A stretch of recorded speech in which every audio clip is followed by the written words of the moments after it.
ചോദിച്ചു ഇവിടെ എല്ലാം ശരിയാവുമെന്ന് പറഞ്ഞു. ശരിയായോ? ശരിയായത് ഞങ്ങൾ ജനങ്ങളോട് പറയും, ഞങ്ങൾ ചൂണ്ടിക്കാണിക്കും. ഞാനിപ്പോൾ എറണാകുളത്താണ്. എറണാകുളത്ത് നിന്നാണെങ്കിൽ ഇപ്പൊ ചൂണ്ടിക്കാണിക്കും. നിങ്ങൾ കുളമാക്കിയ പാലാരിവട്ടം പാലം മുതൽ അങ്ങ് ചൂണ്ടിക്കാണിക്കും. ഓരോ മനുഷ്യന്റെയും പരിസരത്തുള്ള കാര്യങ്ങൾ ഞങ്ങൾ ചൂണ്ടിക്കാണിക്കും. എന്തൊക്കെ ഞങ്ങൾ ശരിയാക്കി. ഓരോ PHCയിലും വന്ന മാറ്റം ഞങ്ങൾ പറയും.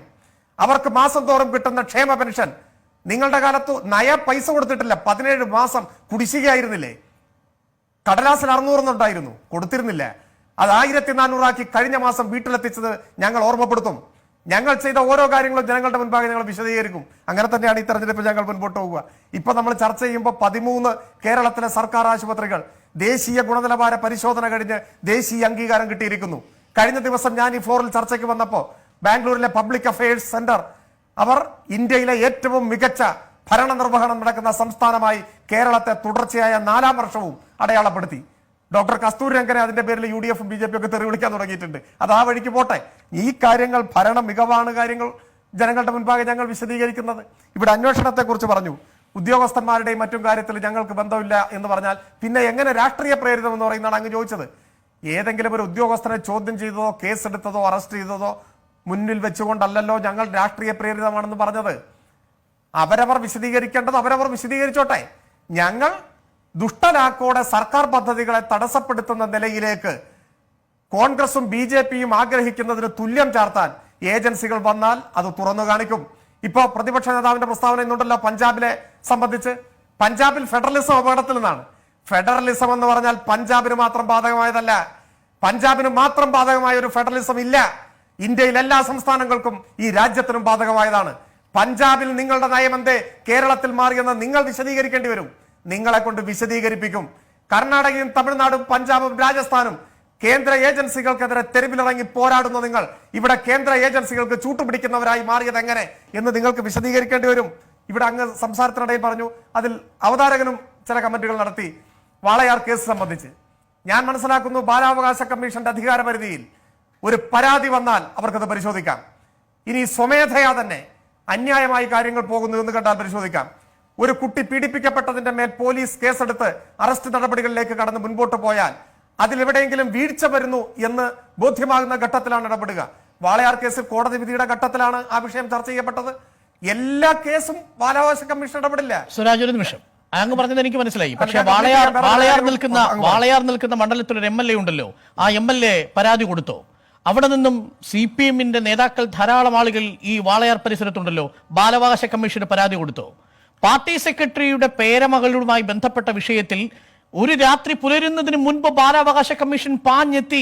ഇതാ അർദ്ധ ജുഡീഷ്യൽ ബോഡി എത്തിയിരിക്കുന്നു. എവിടെ ഈ കുട്ടിയുടെ മനുഷ്യാവകാശം, ഈ കുട്ടിയുടെ ബാലാവകാശം എന്ന് പറയുമ്പോൾ ഇവിടെയാണ് നമ്മുടെ മുന്നിൽ ഈ ഏകപക്ഷീയമായിട്ടുള്ള വേഗതയുണ്ടാവുന്നത്.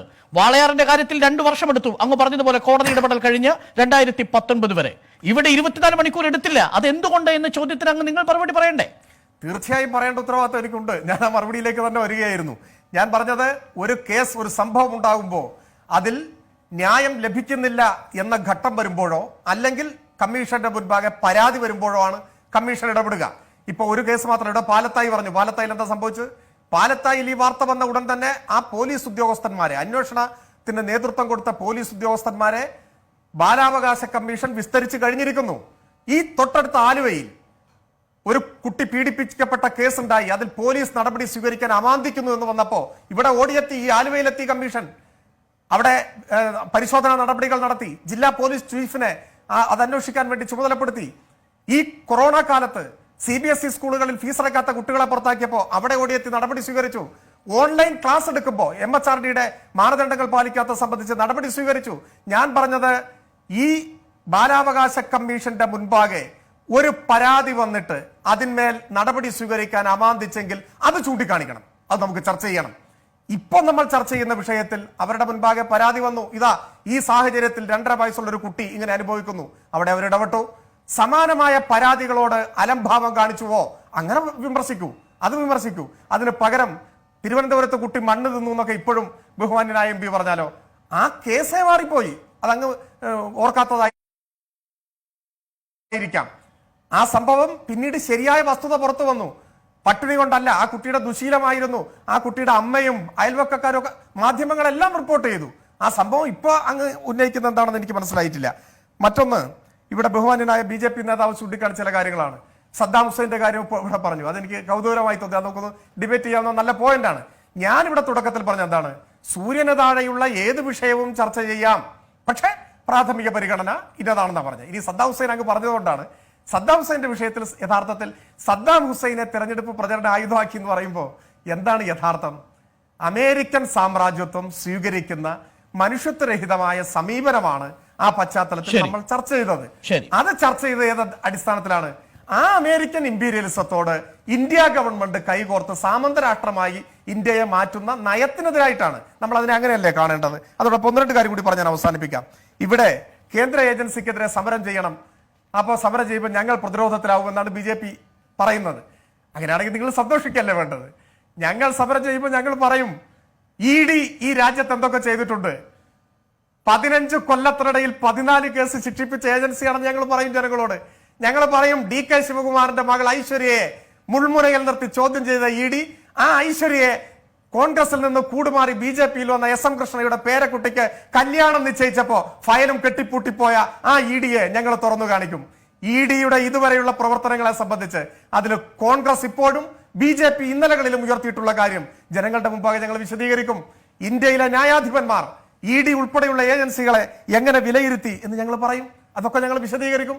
എന്നിട്ട് ഞങ്ങൾ പറയും, ബംഗാളിൽ ഇവന്മാരെയൊക്കെ മുറിയിലിട്ട് പൂട്ടി കാല് തല്ലി ഒടിക്കുമെന്ന് പറഞ്ഞു. ഞങ്ങളത് ചെയ്തിട്ടില്ല. ഞങ്ങൾ നിയമാനുസൃത മാർഗങ്ങൾ തേടി ഞങ്ങൾ കോടതിയിൽ പോയി. ഞങ്ങൾ കോടതിയിൽ പോയപ്പോൾ ലൈഫ് കേസിൽ CBIയോട് പറഞ്ഞു, നിങ്ങൾക്ക് ലൈഫിനെ കുറിച്ച് അന്വേഷിക്കാൻ അവകാശമില്ലെന്ന് പറഞ്ഞു. ആ കാര്യങ്ങളൊക്കെ ഞങ്ങൾ വിശദീകരിക്കുകയാണ് ചെയ്യുക. ആ നിയമബോധം എന്റെ CBIക്ക് ഉണ്ടായില്ല എന്ന് ഞങ്ങൾ ചോദിക്കും.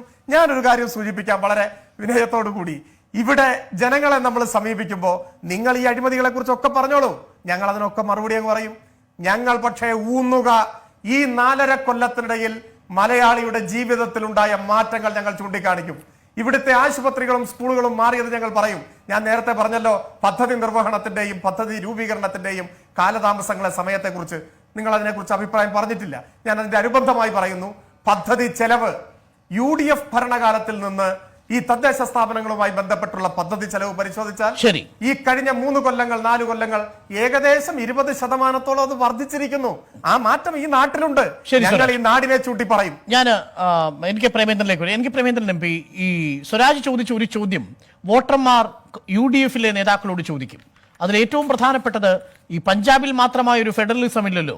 കേന്ദ്ര ഏജൻസികൾ കേരളത്തിൽ വരുമ്പോൾ ഒരു നല്ല അന്വേഷണ ഏജൻസികളും പഞ്ചാബിൽ വരുമ്പോൾ മോശം അന്വേഷണ ഏജൻസികളും ആകുന്ന ആ ഒരു അവസ്ഥയെ എങ്ങനെയായിരിക്കും ഈ UDF നേരിടുക? മറ്റൊന്ന്, പാലാരിവട്ടം പാലത്തെ മുൻനിർത്തിയാണ് പ്രതിപക്ഷത്തെ ആളുകൾ ഈ സർക്കാരിനെതിരെ അഴിമതി ആരോപണം ഉന്നയിക്കുന്നതെങ്കിൽ അല്പം